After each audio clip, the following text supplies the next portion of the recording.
ನಾವು ಜನಿಸುವಾಗ ನಮ್ಮ ತಾಯಿ ಹೊಟ್ಟೆನಲ್ಲಿ 9 ತಿಂಗಳ ಕಾಲ ಇರ್ತೀವಿ. ನಾವು 9 ತಿಂಗಳ ಕಾಲ ಇರ್ತೀವಿ.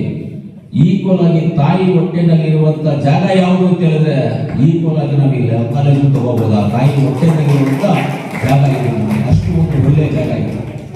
ಇದು ಎಂತ ಜಾಗ ಅಂತ ಹೇಳಿದ್ರೆ ಈ ಜಾಗ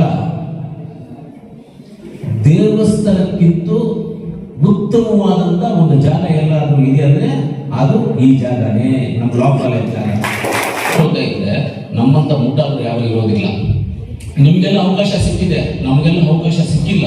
ನನಗೂ ಆಸೆ ಇತ್ತು, ಚೆನ್ನಾಗಿ ಓದಬೇಕು ಅಂತ ಆಸೆ ಇತ್ತು. ನಾನು SLC ಆದ್ಮೇಲೆ ನಾನು ಇದರಲ್ಲಿ ದೇವಯ್ಯ ಪಾರ್ಕ್ ಸರ್ವೋದಯ ಸ್ಕೂಲಲ್ಲಿ ನಾನು ಇದರಲ್ಲಿ ಸರ್ವೋದಯ ಕಾಲೇಜಲ್ಲಿ ನಾನು ಅಡ್ಮಿಷನ್ ಆದೆ. ಇವತ್ತು ಒಂದು ಒಳ್ಳೆಯ ದಿವಸ. ಕೆಲವೊಂದು ಸಂದರ್ಭಗಳಲ್ಲಿ ಕೆಲವೊಂದು ಮನಸ್ಥಿತಿಗೆ ಒಂದೊಂದು ಅನಿಸುತ್ತೆ. ನಮಗೆಲ್ಲ ಅನಿಸಿದಾಗ ನಾವೇನು ಮಾಡಬೇಕು, ಹೆಂಗೆ ಮಾಡಬೇಕು ಅಂತಿದ್ವಿ. ಏನೇನೋ ಯೋಚನೆಗಳು ಬರ್ತಾ ಇರ್ತವೆ. ರಾತ್ರಿ ಮನೆಗೆ ಹೋದಾಗ 100 ಯೋಚನೆ ಬರ್ತಾ ಇರುತ್ತೆ, 100 ಫೋನ್ ಬರುತ್ತೆ. ಅದು ಬಿಟ್ಟು ಮನೆಯಲ್ಲಿರೋರು ನಮಗೆ ಬೇರೆ ಬೇರೆ ರೀತಿಯಾದಂಥ ಅವರವರು ವಿಷಯಗಳನ್ನ, ಸಂತೋಷಗಳನ್ನ ನಮ್ಮ ಹತ್ರ ಹಂಚ್ಕೊಳ್ತಾ ಇದ್ದಾರೆ.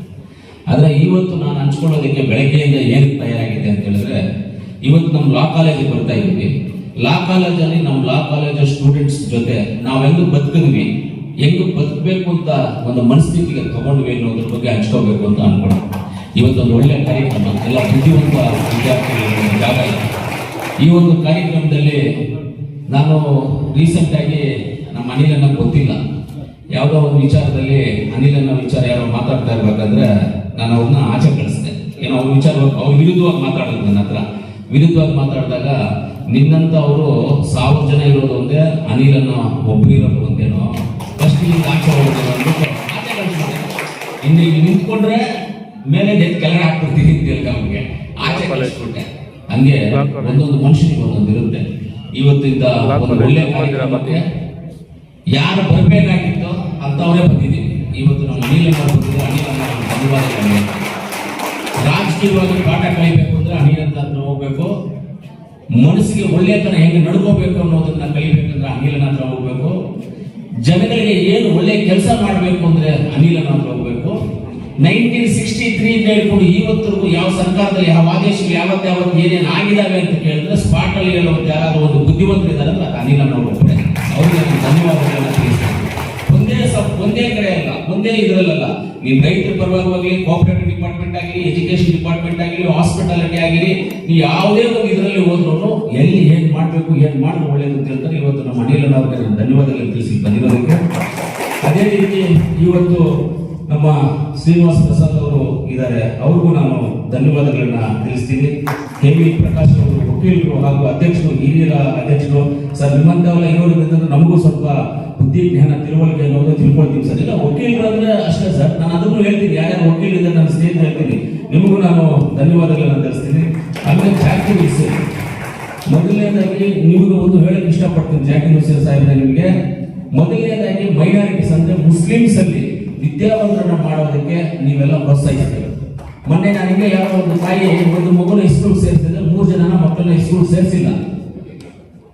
ನಾನು BOಗೆ ಪೊಲೀಸ್ ಕಂಪ್ಲೇಂಟ್ ಕೊಟ್ಟ 3 ಹುಡುಗನ ಎತ್ಕೊಂಡ್ಬಂದು ಸ್ಕೂಲ್ಗೆ ಹಾಕ್ತಾರೆ. ಪೊಲೀಸರ ಕೈಲಿ ಎತ್ಕೊಂಡ್ಬಂದು ಸ್ಕೂಲ್ಗೆ ಹಾಕ್ಸಿದ್ರೆ ವಿದ್ಯಾಭ್ಯಾಸ ತುಂಬಾ ಮುಖ್ಯ.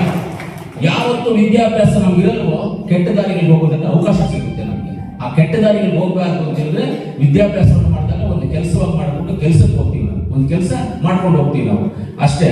ಅದೇ ರೀತಿ ಜಾಕಿರ್ ಹುಸೇನ್ ಸಾಹೇಬ್ರಿಗೆ ನಾನು ಧನ್ಯವಾದಗಳು ಹೇಳ್ತೀನಿ. ನಮ್ಮ ಸುಬ್ರಹ್ಮಣ್ಯ ಸರ್ ಅವರು, ಅವ್ರಿಗೂ ನಾನು ಧನ್ಯವಾದಗಳನ್ನು ತಿಳಿಸ್ತೀನಿ.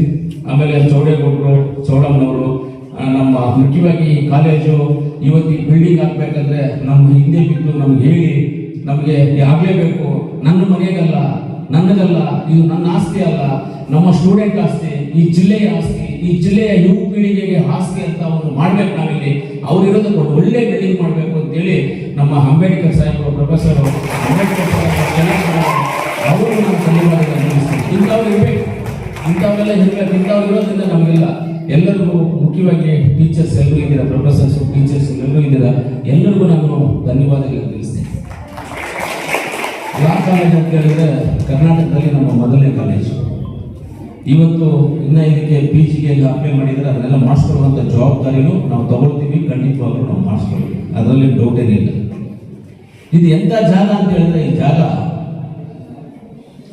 ದೇವಸ್ಥಾನಕ್ಕಿಂತ ಉತ್ತಮವಾದಂಥ ಒಂದು ಜಾಗ ಎಲ್ಲಾದ್ರೂ ಇದೆ ಅಂದ್ರೆ ಅದು ಈ ಜಾಗನೇ, ನಮ್ಮ ಲಾ ಕಾಲೇಜ್ ಜಾಗ. ಇನ್ನ ಒಂದು ಹೇಳ್ಬೇಕಂದ್ರೆ, ನಾವು ಜನಿಸುವಾಗ ನಮ್ಮ ತಾಯಿ ಹೊಟ್ಟೆನಲ್ಲಿ 9 ತಿಂಗಳ ಕಾಲ ಇರ್ತೀವಿ. ನಾವು 9 ತಿಂಗಳ ಕಾಲ ಇರ್ತೀವಿ. ಈಕ್ವಲ್ ಆಗಿ ತಾಯಿ ಹೊಟ್ಟೆನಲ್ಲಿರುವಂತ ಜಾಗ ಯಾವುದು ಅಂತ ಹೇಳಿದ್ರೆ, ಈಕ್ವಲ್ ಆಗಿ ನಾವು ಇಲ್ಲಿ ಕಾಲೇಜ್ ತಗೋಬಹುದು. ಆ ತಾಯಿ ಹೊಟ್ಟೆನಲ್ಲಿರುವಂತ ಜಾಗ ಇದೆ, ಅಷ್ಟು ಒಂದು ಒಳ್ಳೆಯ ಜಾಗ ಇದೆ. ಮುಖ್ಯವಾಗಿ ಇವತ್ತು ಯುವಕರೆಲ್ಲರೂ ನೀವೆಲ್ಲರೂ ಇದ್ದೀರಾ, ಇನ್ನಷ್ಟು ಸ್ಟೂಡೆಂಟ್ ಜಾಸ್ತಿ ಆಗ್ತದೆ. ನೀವೆಲ್ಲರೂ ಯುವಕರು ಏನು ಇವತ್ತು ಲಾ ಕಾಲೇಜ್ ಓದ್ತಾ ಇದ್ದೀರಾ, ನೀವೆಲ್ಲರೂ ನೀವು ಊರಲ್ಲಿ ಕಾನೂನಿನ ಬಗ್ಗೆ ಅರಿವನ್ನು ತರಿಸ್ಬೇಕು. ಊರಲ್ಲಿ ಜನರಿಗೆ ನೀವು ಹೇಳ್ಬೇಕು, ನಾನು ಲಾ ಕಾಲೇಜಲ್ಲಿ ಹೋಗ್ತಾ ಇದ್ದೀನಿ, ನಮ್ಮ ಸಂವಿಧಾನ ಈ ರೀತಿಯಲ್ಲಿದೆ, ನಮ್ಮ ಸಂವಿಧಾನ ಬಾಬಾ ಸಾಹೇಬ್ ಅಂಬೇಡ್ಕರ್ ಕೊಟ್ಟಿರುವಂತಹ ಸಂವಿಧಾನದಲ್ಲಿ ನಾವು ಫಾಲೋ ಮಾಡ್ತಾ ಇದ್ದೀವಿ, ಆ ಫಾಲೋವನ್ನ ಹಿಂಗಿದೆ. ಆಮೇಲೆ ಹೆಚ್ಚಿಗೆ ಈ ನಡುವೆ ಮನೆ ಅಸೆಂಬ್ಲಿನಲ್ಲಿ ಕ್ವಶನ್ ಹಾಕಿ ಬಂತು, ಆನ್ಸರ್ ಬಂತು, 3,000 ಫೋಕ್ಸೋ ಕೇಸ್ಗಳಾಗಿದೆ. ಅಂದ್ರೆ ಅಂಡರ್ 18 ಏಜ್ ಮದುವೆಗಳಾಗಿರುವಂಥದ್ದು. ಇನ್ನ ಈ ಕಾಲದಲ್ಲಿ ನಾವು ನಮ್ಮ ರೂಲ್ಸ್ ಅಂಡ್ ರೆಗ್ಯುಲೇಷನ್ ಇದನ್ನ ನಾವು ಫಾಲೋ ಮಾಡ್ತಾ ಇಲ್ಲ ಅಂದ್ರೆ ನಾವು ಮುಟ್ಟಾಗ ಆಗ್ತೀವಿ. ನಾವು ಆಗ್ಬಾರ್ದು. ಯಾಕಂದ್ರೆ ಇದನ್ನೇನಾದ್ರೂ ಅವೇರ್ನೆಸ್ ತರಬೇಕು ಅಂತ ಹೇಳಿದ್ರೆ, ಇಂಥ ಲಾ ಕಾಲೇಜ್ ಸ್ಟೂಡೆಂಟ್ಸ್ ಯಾಕಾದ್ರೂ ಊರಲ್ಲಿ ಹೇಳಿದಾಗ ಕೇಳ್ತಾರೆ, ಅವ್ರೆ ನಮ್ಮ ಲಾ ಕಾಲೇಜ್ ಅಪ್ಪ, ನಮ್ಮ ಊರಲ್ಲಿ ನಮ್ಮ ಹೆಣ್ಮಕ್ಳು ಓದ್ತಾ ಇದ್ದಾರೆ, ನಮ್ಮ ಹುಡುಗ ಓದ್ತಾ ಇದ್ದಾನೆ, ಇವು ಏನಾದ್ರು ಹೇಳಿದ್ರೆ ಒಳ್ಳೇದಿರುತ್ತೆ, ಕರೆಕ್ಟ್ ಇರುತ್ತೆ ಅಂತ ಈ ಜನಗಳಿಗೆ ಅವೇರ್ನೆಸ್ ಅನ್ನೋದು ತರಬೇಕಾಗಿದೆ. ಇವತ್ತು ಲಾ ಕಾಲೇಜು ಇವತ್ತು ನಮ್ಮ ಕರ್ನಾಟಕದಲ್ಲಿ ಹೇಳ್ಬೇಕಂದ್ರೆ ತುಂಬಾ ಮುಖ್ಯವಾದಂಥದ್ದು ಕರ್ನಾಟಕ ಯಾವ ತರ ಅಂತ ನಿಮ್ಗೆ ಎಷ್ಟು ಗೊತ್ತಿದೆಯೋ ಏನು ಗೊತ್ತಿದೆಯೋ ಗೊತ್ತಿಲ್ಲ ಕರ್ನಾಟಕದ ಬಗ್ಗೆ. ನಾನು 2004ರಲ್ಲಿ 2004 ಎಲೆಕ್ಷನ್ ಬರುತ್ತೆ. 2004 ಆ ಎಲೆಕ್ಷನ್ ಸಂದರ್ಭದಲ್ಲಿ ನಾವು ಯಾರನ್ನ ಸಪೋರ್ಟ್ ಮಾಡಿದಾಗ ನಮ್ಮ ಮೇಲೆ ಗಲಾಟೆ ಬರ್ತಾರೆ. ನನ್ನ ಲೈಫಲ್ಲಿ ಇವತ್ತವರೆಗೂ ನಾನು ಗೌರವಕ್ಕೆ ಭಯ ಪಟ್ಟಿದ್ದೀನಿ, ಅನ್ಯಾಯಕ್ಕೆ ಭಯ ಪಟ್ಟಿದ್ದೀನಿ, ಯಾರಿಗಾದ್ರೂ ಏನೋ ತೊಂದರೆ ಮಾಡಿಬಿಟ್ಟು ನಾನು ಅಂತ ಭಯ ಪಟ್ಟಿದ್ದೀನಿ, ಒಳ್ಳೇದು ಮಾಡೋದಕ್ಕೂ ನಾನು ಭಯ ಪಟ್ಟಿದ್ದೀನಿ. ಆದ್ರೆ ಯಾರು ಗಲಾಟೆ ಮಾಡಕ್ ಬಂದಾಗ ಭಯ ಪಟ್ಟಿಲ್ಲ. ಧೈರ್ಯವಾಗಿ 3 ಜನ ಅಂತ ಒಬ್ಬನೇ ನಿಂತ್ಕೊಂಡು ಫೈಟ್ ಮಾಡಿದ್ದೀನಿ, ಅಷ್ಟೊಂದು ಧೈರ್ಯ. ಆದ್ರೂ ಆ ಚುನಾವಣೆ ನಾನು ಭಯ ಪಟ್ಟು ಥೈಲ್ಯಾಂಡ್ಗೆ ಹೋದೆ. ನಾನು ಆವತ್ತು ಥೈಲ್ಯಾಂಡ್ ಅಂತ ಯಾರಿಗೂ ಗೊತ್ತಿಲ್ಲ, 2004 ಥೈಲ್ಯಾಂಡ್ಗೆ ಹೋದೆ. ಥೈಲ್ಯಾಂಡ್ ಇವತ್ತು ಫೋಟೋಸ್ ಎಲ್ಲ ಇದೆ ನನ್ನ ಹತ್ರ. ನಾನು ಥೈಲ್ಯಾಂಡ್ಗೆ ಹೋದಾಗ ಶಾಂಗ್ರಿಲಾ ಒಂದು ರೂಮ್ ಬುಕ್ ಮಾಡ್ಕೊಂಡಿದ್ದೆ, ಹೋಗಿ ಹೋಟೆಲಿಂದ ತಿರ್ಗಾ ಅಲ್ಲಿ Buddha temple, golden Buddha, emerald Buddha ಟೆಂಪಲ್ಸ್ಗೆಲ್ಲ ಹೋದೆ ಬಂದೆ. ನೀನು ಯಾವ ಊರು ಅಂತ ಕೇಳಿದ್ರು, ಯಾರು ಕಾರ್ ಡ್ರೈವರು ನನ್ನನ್ನು ಯಾವ ಊರು ಅಂತ ಕೇಳಿದ್ರು. ನಾನು ಹೇಳಿದೆ ಇಂಡಿಯನಪ್ಪ, ಈ ಥರ ಕರ್ನಾಟಕ ಅಂದ್ರೆ ಯಾವ ಊರು ಅಂದ್ರು. ಬ್ಯಾಂಗ್ಳೂರ್ ಗೊತ್ತಾಗ, oh Bangalore, I know Bangalore is a electronic city, is a software city, is green city ಅಂತ ಹೇಳಿದವರು. ನನಗೆ ಖುಷಿ ಆಗೋಯ್ತು, ಏನು ಸಾಫ್ಟ್ವೇರ್ ಸಿಟಿ, ಗ್ರೀನ್ ಸಿಟಿ ಅಂತ ಹೇಳಿದ್ರೆ ಎಷ್ಟು ಖುಷಿ ಆಯ್ತು ನಮಗೆ. ಅದೇ ತರ ನಮ್ಮ ಕರ್ನಾಟಕ ಹೆಂಗೆ ಅಂದ್ರೆ, ಇಡೀ ರಾಜ್ಯದಲ್ಲಿ ನಮ್ಮ ಭಾರತ ದೇಶದಲ್ಲಿ ಫ್ಲಾಗ್ ಇರೋದು ನಮಗೆ ಮಾತ್ರ. ಫ್ಲಾಗ್ ಇದೆ ನಮಗೆ. ಯಾವ್ದು ಆಂಧ್ರ ಇದೆಯಾ ಫ್ಲಾಗು, ತಮಿಳ್ನಾಡಿಗಿದೆಯಾ ಫ್ಲಾಗು, ಕೇರಳ ಇದೆಯಾ, ತೆಲಂಗಾಣ ಇದೆಯಾ, ಎಲ್ಲೂ ಇಲ್ಲ ಫ್ಲಾಗು. ನಮ್ಮ ಕರ್ನಾಟಕದ ಫ್ಲಾಗ್ ಇದೆ. ಅದು ಈ ಫ್ಲಾಗ್ ಹೆಂಗ್ ಮಾಡಿದ್ದಾರೆ ನೋಡಿ, ಅರ್ಶಿನ ಕುಂಕುಮ ಫ್ಲಾಗ್ ನಮ್ಮ ಹೆಣ್ಮಕ್ಳಿಗೆ ತುಂಬಾ ಇಷ್ಟವಾದ, ತುಂಬಾ ಶ್ರೇಷ್ಠವಾದ. ಕರ್ನಾಟಕದಲ್ಲಿ ಮೊದಲನೇ ಮುಖ್ಯಮಂತ್ರಿ ಕೊಟ್ಟಿರುವಂತದ್ದು ನಮ್ಮ ಕೋಲಾರ ಜಿಲ್ಲೆ. ಗೊತ್ತಲ್ಲ ನಿಮ್ಗೆಲ್ಲರಿಗೂ, ಕೆ ಸಿ ರೆಡ್ಡಿ ಅವರು ಗೊತ್ತಲ್ಲ. ಕೆ ಸಿ ರೆಡ್ಡಿ ಅವರು ಮೊದಲನೇ ಮುಖ್ಯಮಂತ್ರಿ ಕರ್ನಾಟಕಕ್ಕೆ. ಮಧ್ಯಪ್ರದೇಶ ಗವರ್ನರ್ ಆಗಿದ್ದವರು, ಸೆಂಟ್ರಲ್ ಮಿನಿಸ್ಟರ್ ಆಗಿದ್ದವರು. ಇವತ್ತೇನಾದ್ರು ನಮ್ಮ ಊರಲ್ಲಿ ರೈತರು ಬದುಕ್ತಾ ಇದ್ದಾರೆ, ಹಸುಗಳು ಬಂದಿದೆ ಅಂತ ಹೇಳಿದ್ರೆ ಎಂ.ವಿ. ಕೃಷ್ಣಪ್ಪನವರು ನಮ್ಮ ರಾಜ್ಯಕ್ಕೆ ತಂದಿದ್ದವರು, ನಮ್ಮ ರಾಜ್ಯಕ್ಕೆಲ್ಲ ನಮ್ಮ ದೇಶಕ್ಕೆ ಎಂ.ವಿ. ಕೃಷ್ಣಪ್ಪನವರು ಡೆನ್ಮಾರ್ಕ್ ಇಂದ ಹಸುಗಳು ತಂದವರು. ಎಂ.ವಿ. ಕೃಷ್ಣಪ್ಪ ಯಾವರು? ಇದೇ ಮುಳಬಾಗ ತಾಲೂಕು ಮೋತಪಲ್ಲಿ ಗ್ರಾಮ ಪಂಚಾಯತಿ, ಮೋತಪಲ್ಲಿ ವಿಲೇಜ್ ಅವರು ಎಂ.ವಿ. ಕೃಷ್ಣಪ್ಪನವರು. ಎಂ.ವಿ. ಕೃಷ್ಣಪ್ಪನವರು ಡೆನ್ಮಾರ್ಕ್ ಇಂದ ಹಸುಗಳು, ಸೀಮೆ ಹಸುಗಳು ಊರಲ್ಲಿ ಇದೆಯಲ್ಲ, ಅದೆಲ್ಲ ಅವ್ರು ತಂದು ಕೊಟ್ಟಿದ್ದವರು ನಮಗೆ. ಈ ಹಳೇ ಮಹಾನ್ ಭಾವರೆಲ್ಲ ನಮ್ಮನ್ನು ಬತ್ತೋದಕ್ಕೆ ಏನ್ ಬೇಕು ಅದನ್ನೆಲ್ಲ ಕೊಟ್ಟಿದ್ದಾರೆ. ನೀವೆಲ್ಲ ಲಾಭ ಓದ್ರಿ ಅಂತ ನಿಮ್ಗೆ ಕೊಟ್ಟಿದ್ದಾರೆ ಬಾಬಾ ಸಾಹೇಬ್ ಅಂಬೇಡ್ಕರ್ ಅವರು. ಬಾಬಾ ಸಾಹೇಬ್ ಅಂಬೇಡ್ಕರ್ ಅವರು ಲಾಭ ಓದ್ರಿ ಅಂತ ಹೇಳಿದ್ದಾರೆ, ವಿದ್ಯಾವಂತರಿಗೆ ಅಂತ ಹೇಳಿದ್ದಾರೆ, ಬುದ್ಧಿವಂತರಾಗಿ ಅಂತ ಹೇಳಿದ್ದಾರೆ. ಇವತ್ತು ನಾವು ಕೊಟ್ಟಿರುವ ಅವಕಾಶವನ್ನ ನಾವು ಉಪಯೋಗ ಮಾಡ್ಕೊಳ್ತಾ ಇದ್ರೆ ನಮ್ಮಂತ ಮುಟ್ಟಾದ್ರು ಯಾರು ಇರೋದಿಲ್ಲ. ನಿಮ್ಗೆಲ್ಲ ಅವಕಾಶ ಸಿಕ್ಕಿದೆ, ನಮಗೆಲ್ಲ ಅವಕಾಶ ಸಿಕ್ಕಿಲ್ಲ. ನನಗೂ ಆಸೆ ಇತ್ತು, ಚೆನ್ನಾಗಿ ಓದಬೇಕು ಅಂತ ಆಸೆ ಇತ್ತು. ನಾನು SLC ಆದ್ಮೇಲೆ ನಾನು ಇದರಲ್ಲಿ ದೇವಯ್ಯ ಪಾರ್ಕ್ ಸರ್ವೋದಯ ಸ್ಕೂಲಲ್ಲಿ, ನಾನು ಸ್ಕೂಲ್ ಇದರಲ್ಲಿ ಸರ್ವೋದಯ ಕಾಲೇಜಲ್ಲಿ ನಾನು ಅಡ್ಮಿಷನ್ ಆದೆ. ಎಲ್ಲಿ ರಾಜಾಜಿನಗರ, ಮಲ್ಲೇಶ್ವರ ರಾಜಾಜಿನಗರ